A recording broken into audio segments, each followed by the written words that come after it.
shall we begin? Let the games begin. All right. A new age has begun. An age of freedom. Are you not entertained? Are you not entertained? Get to the chopper! This is going to be quite a ride.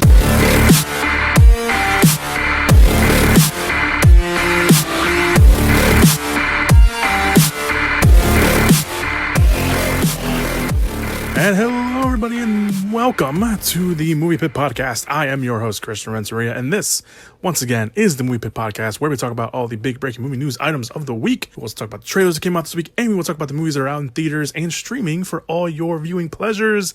Ladies and gentlemen, this week.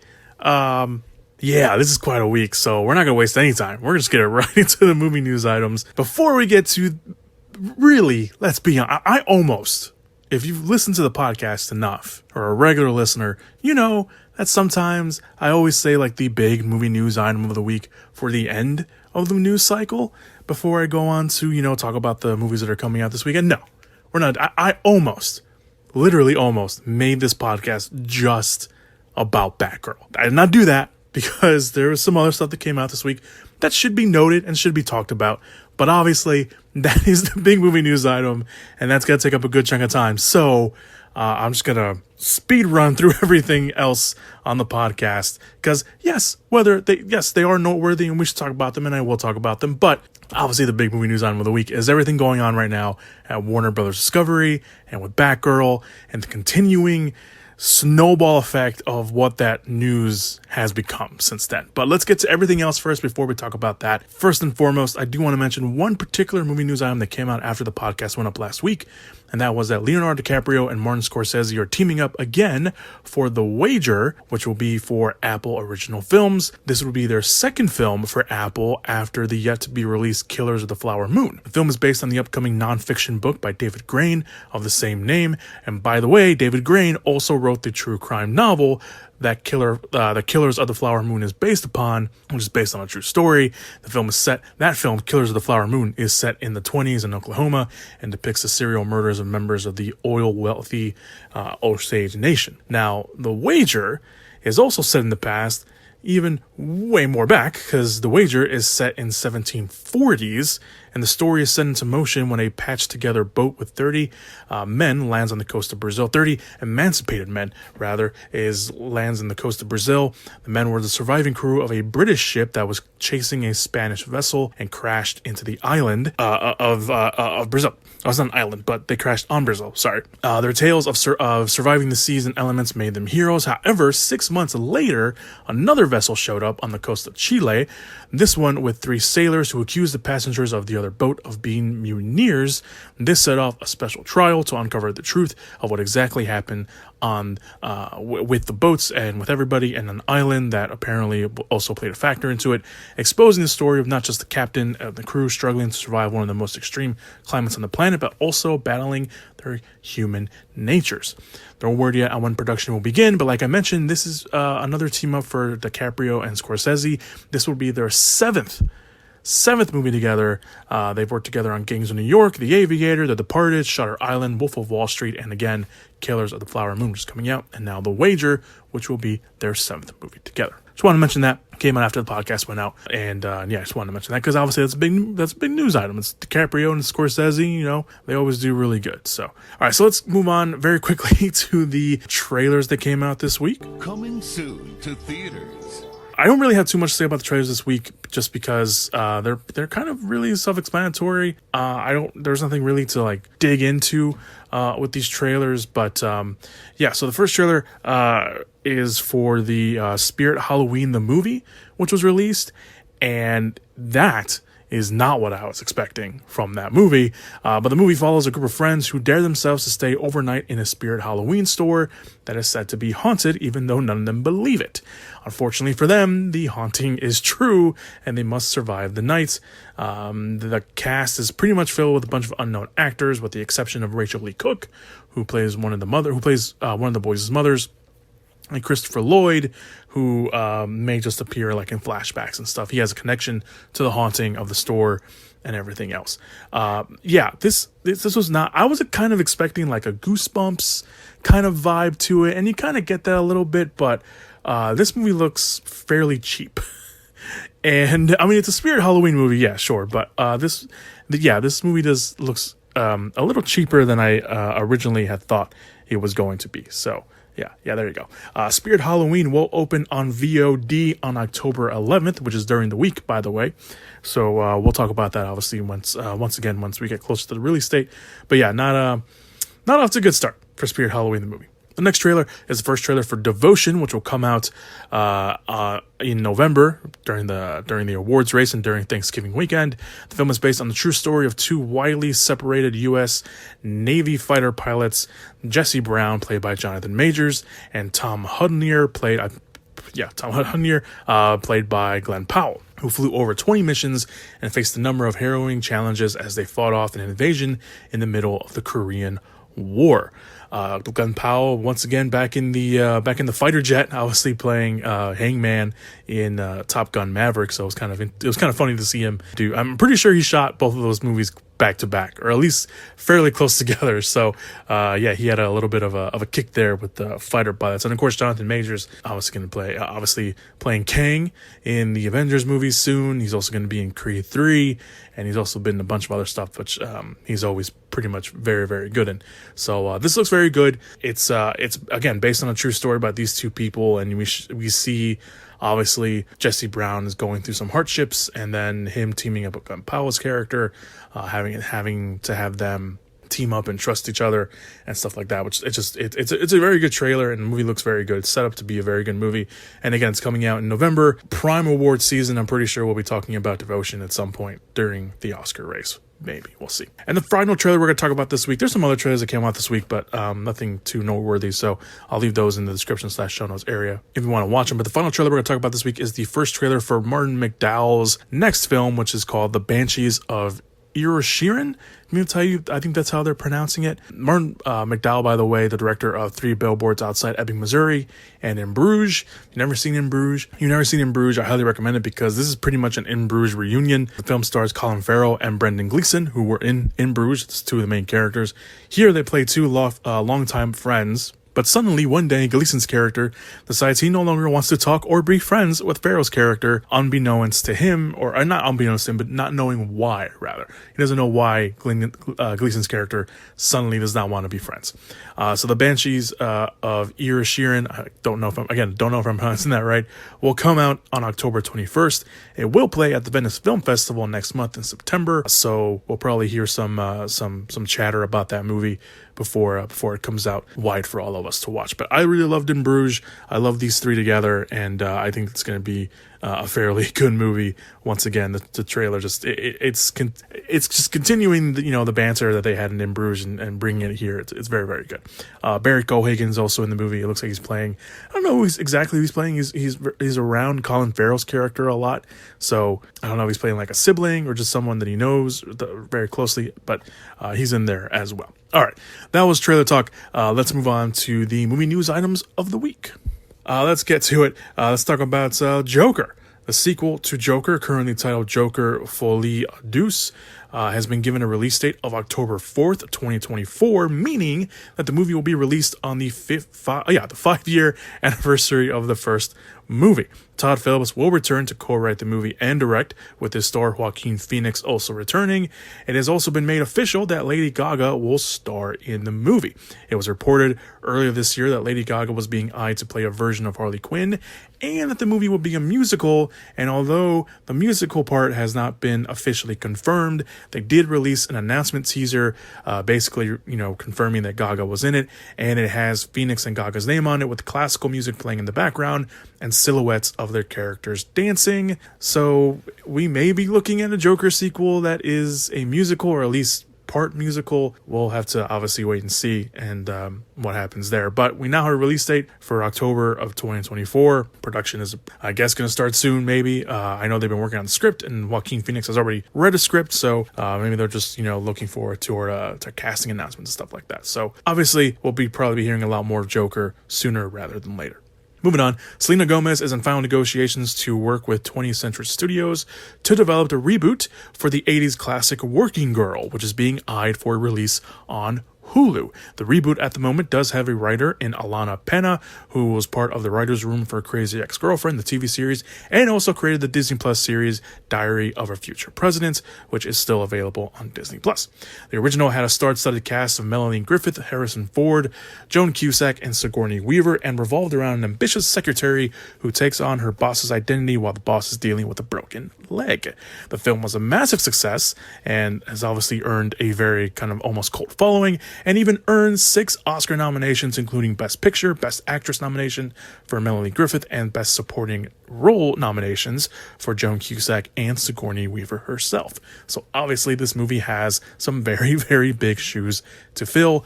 Gomez obviously has a very big working relationship with Hulu right now because she's in The Only Murderers Left in the Building, which I hear is very, very good. I have not watched it yet, but I hear very, very good things in it. So moving on. The already announced The Exorcist continuation trilogy has an update this week. The project was first announced last year, and this week it has added another big name to its already decent named big cast in Ann Dowd. She now joins Leslie Odom Jr. and Ellen Bernstein, who will reprise her role from the first movie, the classic first movie that we all know well and love. She played Reagan's mother in the movie, so she's going to come back for that. The first movie of the trilogy will be directed by David Gordon Green and will be done by Universal and Blumhouse, aka the big players behind the new Halloween movies.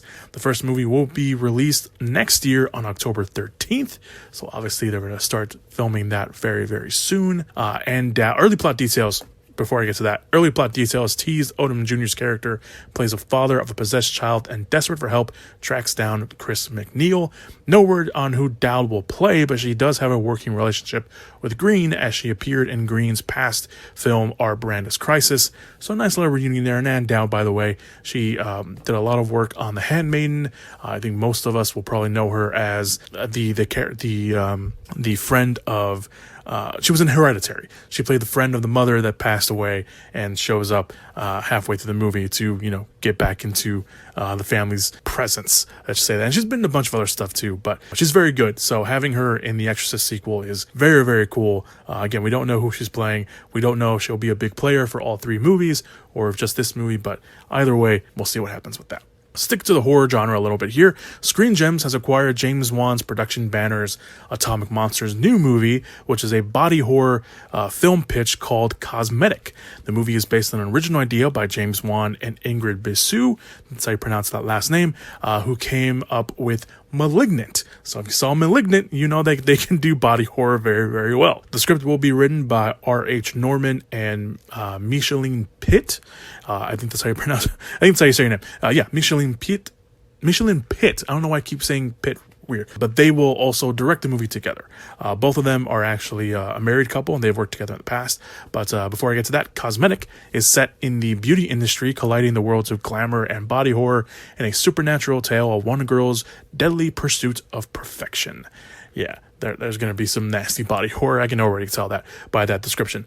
Like I mentioned, Norman and Pitt actually are married, and Pitt herself is a founder and creative director of 2 multi-million-dollar fashion companies, one of which is called The Vixen. So if you're into makeup and stuff, you probably maybe know who that is, or what that is rather. And is also an advocate for the sexual assault survivors as a member of RAIN's National Leadership Council, and co-wrote and co-directed a movie called Grummy with her husband Norman, a dark fairy tale based on her childhood assault survival story. Norman has also directed short films in the past. This will probably be undoubtedly their first real big movie, obviously with James Wan and at their backing, and also Ingrid Bisou or Bisou. I don't know how they're pronouncing it. I don't know how she pronounces it rather. But yeah, after Malignant and now this, I mean, that's a pretty good person to have behind you to direct a movie like that, or to produce a movie like that. So that's pretty cool. Jeff Nichols, the director of Mud, is teaming up with New Regency on his next movie called The Bikeriders. The film is a fictional story inspired by the photography of Danny Leon and his 1967 book of the same name. The film is set in the 1960s, following the rise of the fictional Midwest motorcycle club. Seen through the lives of its members, the club evolves over the course of a decade from a gathering place for local outsiders into a more sinister gang, threatening the original group's unique way of life. Didn't see that coming, did you? No, I didn't either when I read that. But that's not all, because we have our first big casting updates for the movie. Joining them are Austin Butler, who is enjoying the fame of playing Elvis in the movie Elvis. Jodie Comer, of course, from Killing Eve fame, and she's slowly becoming, doing a lot of work in Hollywood. She's, I think, currently on Broadway or doing some off-Broadway plays or plays in London. I know she's doing a play. I can't remember where it was, but she's doing a play right now, which is why she hasn't been doing any movies recently. And then, of course, there's also Tom Hardy, also on the cast. Everyone loves Tom Hardy. You know you love Tom Hardy. You can make fun of his voice all you want. You know you love Tom Hardy. No word yet on who they will be playing yet, but that's a pretty good threesome right there. Production will start pretty soon, as they are eyeing an October shooting date. Moving on, there was a report over the weekend that suggested that Jared Leto joined Disney's live-action new take on Haunted Mansion, and it turns out that this week it was actually true, because Leto is, in fact, part of the cast of Haunted Mansion, and he will play the character of the Hatbox Ghost. If you've ridden the Haunted Mansion ride, you know exactly what that is. If you don't, look up Haunted Mansion, Hatbox Ghost, and you see that character, and you see Jared Leto, and you're like, yeah, I see it.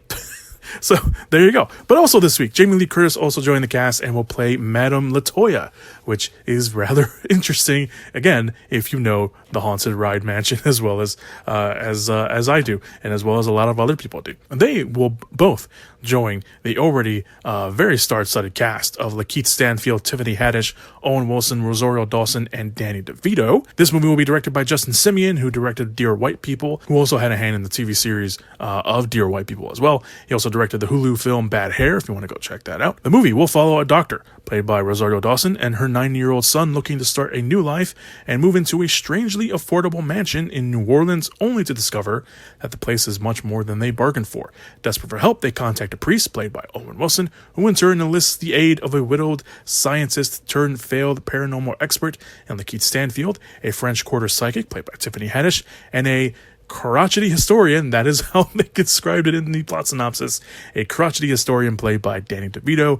Katie Diploid, who was one of the writers on the 2016 Ghostbusters movie, wrote the script for the movie as well. I believe they're currently filming, so I'm pretty sure they're currently filming, or they're gearing up to start filming rather soon. But yeah, there you go. There is no release date for the Haunted Mansion just yet, but yeah, I think I do remember seeing something that they're either filming right now or they're in the process to start filming. So we'll obviously expect a little bit more from. Moving on to the last little news bit here before we get to the big movie news item of the week. The much talked about reboot of Roadhouse has not only found its home, but a director and cast. The reboot will go to Prime Video with director Doug Liman, who has directed The Bourne Identity, Mr. and Mrs. Smith, Edge of Tomorrow. He is directing off a script by Anthony Bogarowski, I think that's how you pronounce his last name. He was one of the writers on The Nice Guys. Also part of the writing crew is Charles Mundry, who has worked on some Shane Black movies, so this kind of will be his first kind of real big movie credit. Cast-wise, Jake Gyllenhaal will lead the movie with co-stars including Daniela Menquire from The Suicide Squad and Billy Magnuson from Game Nights and recently No Time to Die. And also UFC star Conor McGregor. He will not be playing himself. He will actually be playing an original character, so this will kind of be pretty much his acting debut. The new take on the movie follows a former UFC fighter, again played by Jake Gyllenhaal, who takes a job as a bouncer at a rough-and-tumble roadhouse in the Florida Keys, but soon discovers that not everything is what it seems in this tropical paradise. Production will begin this month, I believe fairly soon, rather maybe by the end of the month, in the Dominican Republic, but no release date has been announced just yet. They've been talking about rebooting Roadhouse for a while now, and it looks like it's finally happening. Jake Gyllenhaal was rumored to take that role, and it looks like that is the case, and Doug Liman was also rumored to be a director in that movie, and now here we are. So Roadhouse, Jake Gyllenhaal, as long as he does some roundhouse kicks and some tight ass pants, I think we're set. I think we're good. So yeah, let's see what happens there. And the cast is pretty good. I mean, Melchior and Magnuson and even Conor McGregor, those are kind of the big names. They did release a lot of other names as well. A lot of them just happen to be some relative unknowns, or just people that we haven't, or people that have only done some small things, and this is kind of their, obviously big break here. So that was the first batch of movie news items. Let's get to the big movie news item of the week. The news item that just broke everybody and broke everything and just continued to snowball as it went along. In the biggest surprising move that came out this week, Warner Brothers has killed the Batgirl movie, which had already filmed, and at first was reportedly almost done with post-production wise, but it came out that was not the case. The movie was expected to arrive on HBO Max this year, but obviously that's not happening anymore. Batgirl had been budgeted for $90 million and originally was $80 million, but due to COVID costs, the budget rose another $10 million. So now it was a $90 million movie. And by the way, Batgirl wasn't the only movie that Warner Brothers is no longer, or Warner Brothers Discovery rather, is no longer releasing. Buried in the Batgirl report, Warner Brothers Discovery also stopped the next Scooby-Doo movie titled Scoob Holiday Haunt, which was budgeted at $40 million. And according to writer Paul Dini, or at least co-writer Paul Dini, he was a little bit more honest in his reaction after the fact. And I'll get to that. I'll get to those reactions later. But he said his movie was, quote, 95% complete, and that test screenings for the Scoob sequel were very, very positive. Back to Batgirl, because that's the one everybody is focusing on. The reasoning for the move was basically cost cutting. Reports say that the big budget films made directly for streaming no longer make financial sense under Warner Brothers' new strategy. Warner Brothers Discovery's new strategy. I gotta remember that I gotta put Discovery at the end of it. Warner Brothers' new strategy. That is because Warner Brothers Discovery is trying to still structure themselves after merging with Discovery Media. In fact, Warner Bros. Discovery CEO David Zaslav, which we have mentioned here and there on the podcast, has made it very well known that he is prioritizing theater releases over streaming releases. So much so that he is not really interested in movies going directly streaming, and that is not necessarily verbatim, but even this week it was emphasized again that they are focusing Warner Bros. Discovery on big theater releases, on spectacle movies, which Batgirl and Scoob Holiday Haunt did not fit into. In fact, Warner Bros. Discovery pulled the plug on the pricey HBO original Demi-Monda, I think that's how they were going to pronounce it, by J.J. Abrams, which aimed to have a very, very big price point as well at $200 million. Also, in fact, HBO Max is trimming down on live action kids and family programming and canceled a very well received show called the Gordita Chronicles. Zaslav also, when he took over, was the one that reversed the decision from the original Warner Brothers regime to release their movies on the streaming service HBO Max and in theaters, which is what they did for all of their lineup of 2021. That, of course, pissed a lot of people off in Hollywood. Denis Villeneuve, Christopher Nolan, for example. Christopher Nolan was so mad that he took Oppenheimer, which he wanted to do at Warner Brothers, and took it to Universal. And it does, from the reports, looks like the studio had informed the filmmakers on both projects that they were not going to release their movies, that they had basically canceled their movies, in something called purchase accounting. Now stick with me here, because this comes from the report. So this maneuver, this is basically what I copied from the reports that I read. This is a maneuver available to Warner Brothers Discovery because the company had changed hands, and the strategy the strategy from the previous regime as well. This opportunity expired in mid-August, which obviously we're in August now, and it allows Warner Brothers Discovery to not have to carry the losses on its books at a time when the studio is trying to, quote, pare down $3 billion in debt across its divisions. Because, yes, the reason Warner Brothers merged with Discovery Media was because they were in the red, basically. And they wanted to get out of the red. And they couldn't do that because, obviously, $3 million in budget. And so much and so, after the background news came out, it was announced that a lot of people at HBO Max were going to lose their jobs. There was like 700 people that were going to lose their jobs. So Batgirl going back to Batgirl, obviously the Batgirl has kind of become like the lightning rod and the thing that everyone's sticking to with this report. Was going to star Leslie Grace from In the Heights as Barbara Gordon Batgirl. It also was going to have Michael Keaton come back as Bruce Wayne / Batman, of course, after appearing in the Flash movie. It was also going to have, bring back J.K. Simmons as Commissioner Gordon. It was going to have the first transgender, I can't say the word, transgender hero, or vigilante rather, played by Ivory Aquino. She was going to play Alyssa Yeoh, and Brendan Fraser was going to play the villain in Firefly. It was also directed by Bad Boys for Life and Miss Marvel directors Aldi El Arbi and Biala Fahala, which, by the way, were in Morocco for Arbi's wedding, which is where they found out that officially their movie was being canceled, and was written by Christina Hodson, who wrote the Birds of Prey movie and apparently also even did some work on the Flash movie. So some reports, like I mentioned, there was a lot of reports that came out, obviously. One of the reports that came out very early on was that they had a test screening done. And many, apparently, people from that test screening said that the movie was a huge disappointment and that it looked cheap. And one person apparently said that it was irredeemable, which I find kind of hard to believe, but whatever.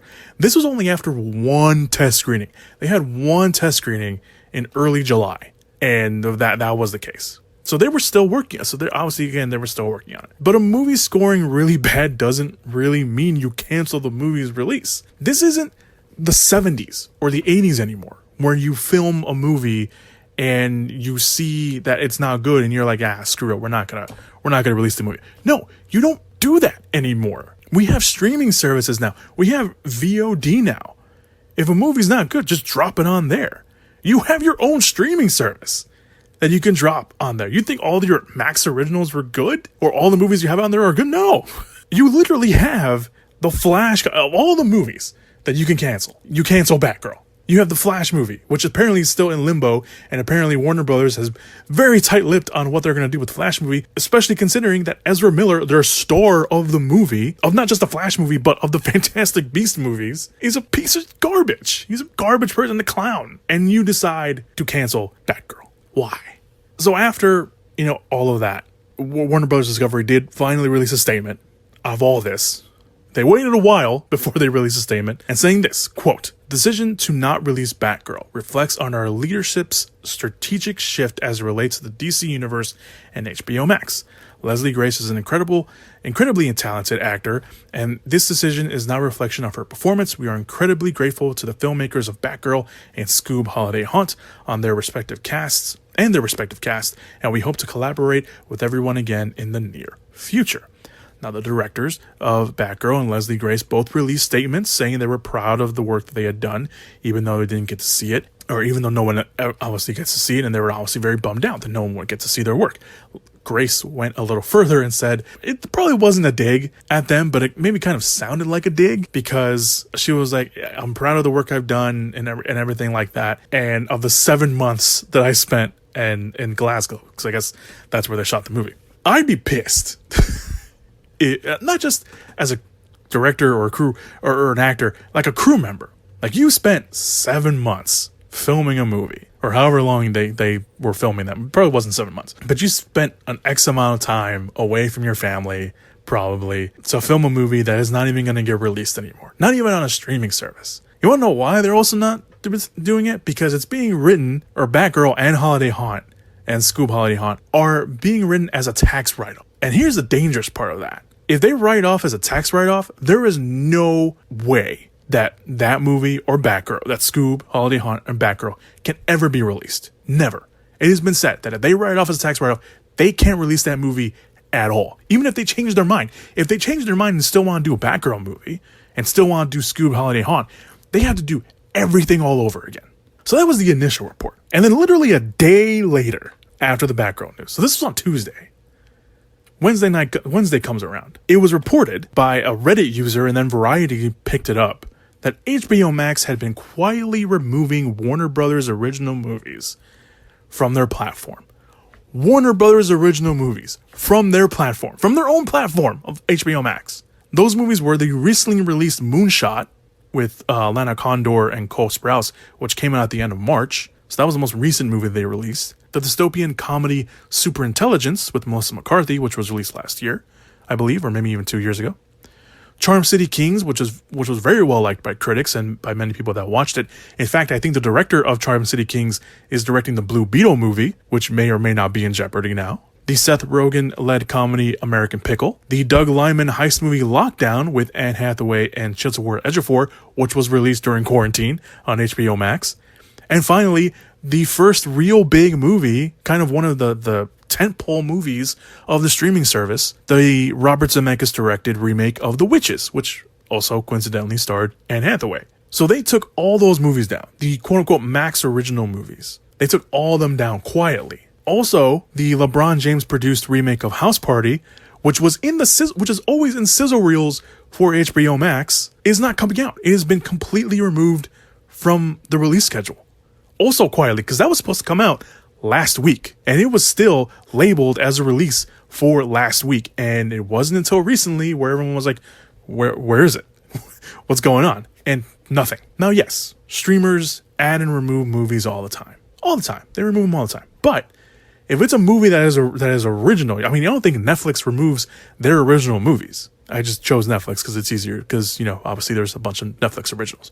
But these were Max original movies. And subscribers, like myself, we get those emails like, hey, this is what's leaving at the end of the month. This is what's coming in.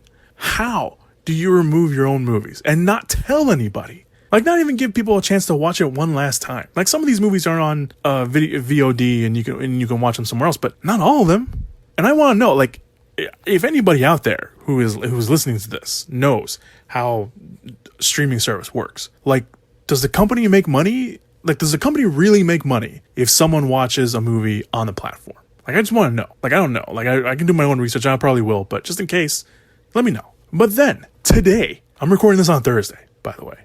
Obviously, I record this on Thursday. But today, there was an article on the Rolling Stone that came out, and they say their insiders told them that a Supergirl project was apparently in development and is not likely moving forward. So to find out that there was a potential Supergirl movie in the works, and it's no longer happening because of all this, is a real bummer. And it sucks. And it sucks for Sasha Calle, who is playing Supergirl in the Flash movie. So she was going to come back and reprise her role, but now she has to deal with all the bullshit that's happening with the Flash, and now this. In that article as well, it was revealed that there is going to be a docuseries highlighting the extent of the DC universe by a documentarian named Leslie Earworks. I think that's how you pronounce her last name. But apparently she was told that Warner Bros. Discovery is not acknowledging the Snyder Cut at all. In fact, she couldn't even get any reels or any clips from the Snyder Cut because the only official version of the Justice League that they're acknowledging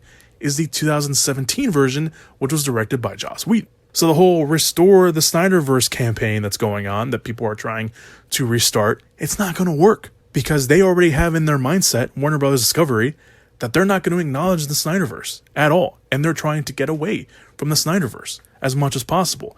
Batgirl apparently was one of those movies because the repercussions of whatever happens in the Flash movie, because Michael Keaton's going to appear in that movie, and then you got J.K. Simmons in there. It's so stupid. Look, I love Warner Brothers. It is one of my favorite movie studios in the world. I love Warner Brothers. They have a tremendous history of movies and everything like that. Regime-wise, they've had some problems. Obviously, they don't always make the best moves, and they especially don't always make the best moves with the DC movies. I have talked since pretty much starting this podcast. I have just every now and then they do something with the DC projects that infuriates all of us. I've talked about the problems with the Flash movie of not being able to lock down a director for the longest time, because they find a director and then they let them go like months later due to creative differences, like literally months and months later, where they're thinking like, oh, they're going to start filming next year for sure. Nope. They lost a director. They got to do a director search all over again. If you want to count the whole Snyderverse thing, and that's, that could be used against them too. The whole thing with Ray Fisher and Hamada, I can't think of his first name, but I know his last name was Hamada over at DC Films and Warner Bros. That's fine. They're not perfect. Not every studio is perfect. Every studio is going to do something stupid and make you question them. But I loved Warner Brothers for such a long time. But what they're doing right now, yes, look, and I've said this many, many times on the podcast, especially mainly when we talk about reboots and remakes. Hollywood is a business, and studios going to do what's best for them at the end of the day, because they need to make money, because they need to stay afloat. And sometimes those business moves work out for them because we still go watch their movies and everything like that. This is the negative effect of me saying this is the negative effect. And usually I don't stand by them, because obviously they're the big people and then people that make a lot of money. But this is the negative effect of saying they're a business, because they're going to make business decisions that then piss all of us off. And this is what happens. And this is what happened. They need to get out of the red. Fine, get out of the red. But to cancel a movie that is already done filming, already filmed, in the process of post-production, to cancel an animated movie that was 95% done, and to write them, and you're so primarily focused on doing only theater release. I get it. That's fine. It's a movie studio. Obviously, they're going to want to do movies. But to cancel those projects and not even release them anymore, that is fucked up. And like I mentioned earlier, if I had to work on that project, if I was Leslie Grace, or if I was one of the directors, or both of the directors, I would have not sounded very... I probably would have been closer to Dan Lindy's comment, because he was a little bit more honest in his reaction of saying that all of this was bullshit. And I get it, they probably want to, come back and do something in the future and stuff, and that's fine. Great, good for them. Obviously, it's the smart move to do. But if it was me, I would have told them all the fuck off. And it's mind-boggling to me. It still is, even now. And they're still trying to figure out everything that's going on, because they're going to have a shareholders meeting or something. They were supposed to have it today.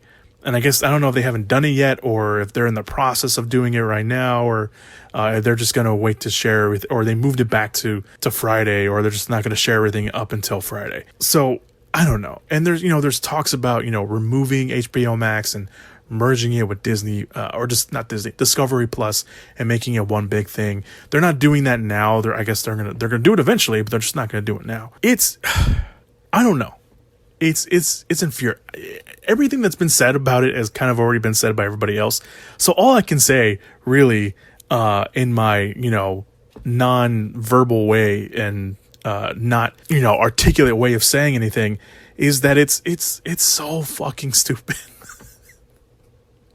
I know I've sworn more on this podcast in the last few weeks, but this is so just, oh my God, like just the idea of them canceling a movie that had zero problems, apparently. Even if it did look bad, you're not gonna release that, but you're gonna release a movie with a guy that has been caught on video multiple times assaulting people, who is probably not right in his mind, whether that is something he actually needs help with, or just him being, a douchebag, and apparently can't even find him. You're not going to release... you're going to tell me that the Flash movie cost more than Batgirl. You're going to stare us all straight in the face and tell us that you find more worth in a Flash movie. Doesn't matter how much hype we have behind it. Doesn't matter they're bringing Supergirl in. Doesn't matter, and I know I'm going to piss a lot of people off, doesn't matter they're bringing back Michael Keaton as Batman. Because I'm going to tell you right now, Ezra Miller's whole thing diminishes a lot of what else is going on in the Flash movie. Even if he was still around, even if he wasn't, in some whatever ditch he's in right now, or whatever, bunker or house he's in. Everything that's going on with him diminishes everything else that movie is doing. That movie can actually be good, but it's still going to lose points because of everything that Ezra Miller's doing. But you want to keep the Flash movie going because it's a movie that was already going to theaters, and you can probably make a lot of money off it.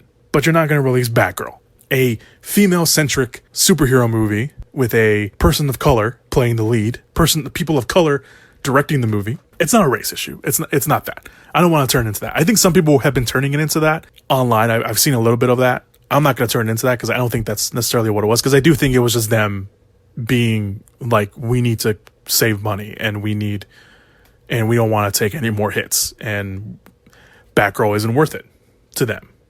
Because that's kind of, the only movie that was in the works that they were like, well, we got to pick something. Let's pick Batgirl. It doesn't matter if you weren't excited for Batgirl. Because, there's people out there like, oh, who cares, I guess. Oh, well, fuck you, first of all. Second of all, that's not the point. Because let's take this. Let's take the extreme version of this. Let's go beyond Warner Brothers Discovery. If it ends up working for them, if they get out of the red, if they get out of, their debt, and they continue for, let's say maybe a year or two afterwards with this ideal, with this, strategic shift or strategic maneuver that whatever wording they used. If they continue with that and it works for them, canceling projects, movies that were on the bubble or TV series that were on the bubble, boom, they're gone. And it works for them and it becomes successful for them. What makes you think another studio isn't going to take that approach, isn't going to take that idea and do something else and or not do something else, do the same thing in their studio? And I'm not talking about the small studios. I'm not talking about like A24 or anything like that. No, I'm talking about the big studios like Warner Bros. I'm talking about the big studios like Warner Bros., like Universal, like 20th Century, like Disney, like Sony. Sony has been very, known for selling off their movies to other places like Amazon or Apple TV. Universal does the same thing too. So what's stopping this from becoming commonplace?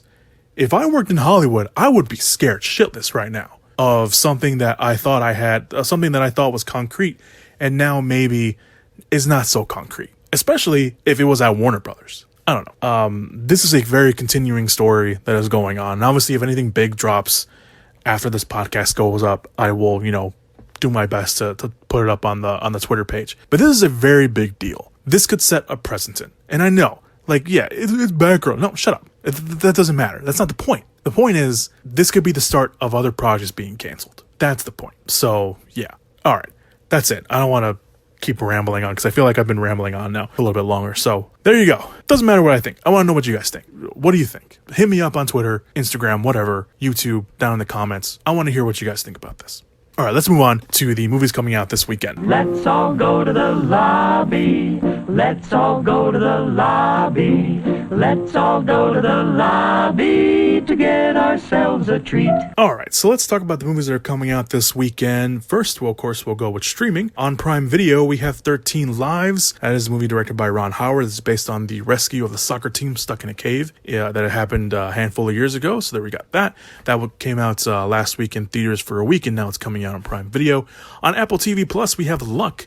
It is a story of Sam Greenfield, the unluckiest person in the world, suddenly finding herself in the never-before-seen land of luck. She must unite with the magical creatures there to turn her luck around. This includes the voice cast of Simon Pegg, Jane Fonda, Little Ray Howley, and Whoopi Goldberg. This is Skydance Media's first fully animated film. It also is John Lasseter's first animated film outside of Pixar, which I totally forgot about. And when I learned about that, it kind of made me less excited for Luck. But we'll see what happens with that. On Peacock, we have the horror slasher They Them, which of course is about the campers at a conversion, quote-unquote, conversion therapy center where they suddenly start getting, obviously, picked off one by one by a mysterious killer. Kevin Bacon stars as the head of the center that they're at, or the camp that they're at, because they're at a camp. On Netflix, we have an animated movie for Rise of the Teenage Mutant Ninja Turtles, the movie. This is based off the TV series that they got going on right now over on Nickelodeon, and now they're releasing a movie straight up on Netflix. So if you're watching that or you're interested in that, go do that. Netflix also has a movie called Carter. This is a Korean film. It is shot as one continuous take movie. At least that's the approach they're doing it, which is pretty cool.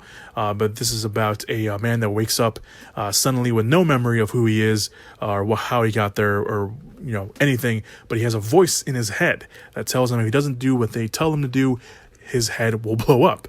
So he's on the run from the government, from the CIA, from everybody, and also infected individuals, because he wakes up after a plague has wiped out nearly half of the world.